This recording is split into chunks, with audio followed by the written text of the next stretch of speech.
sa... Anong lugar to? Road 7 pa. Road 7. Dito yung ICI. Pupuntahan na nila yung isa sa mga flood control projects na investigahan ng ICI. Oh, bumigay. Bumigay. Thailand sa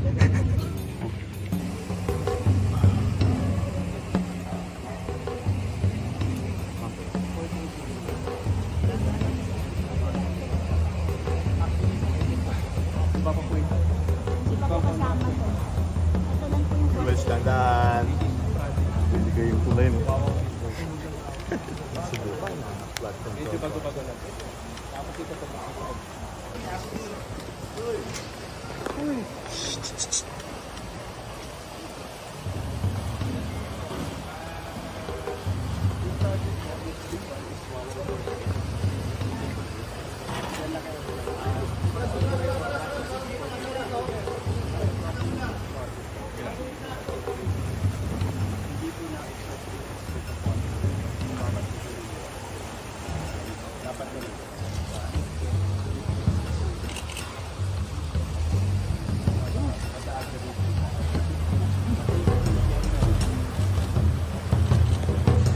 In-inspection ngayon ni ICI Chief Justice Andres Reyes, Andy Reyes, itong isa sa mga flood control projects dito sa Quezon City.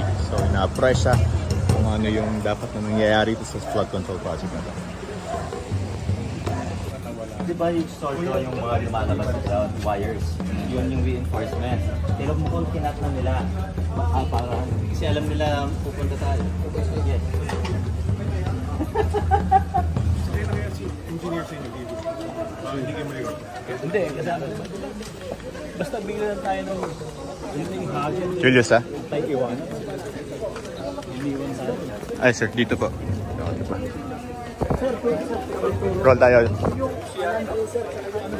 Justice, when we begin investigating culpability, hanggang saan tayo, sir? Nasa likod pa, boss. Nasa likod pa. Hanggang saan, sir, tayo yung scope? Ikaw na mag-search dito. Case na rin.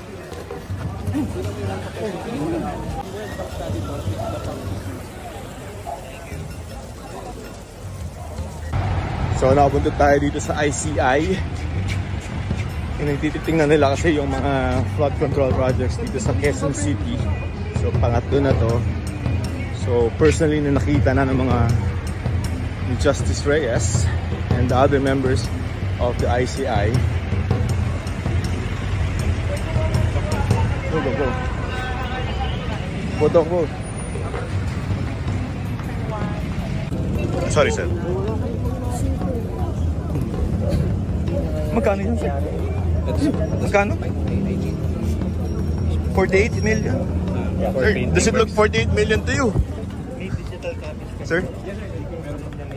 Yung USB din. Drainage system, Barangay Tatalon. Pero ito nakuha lang namin sa Google.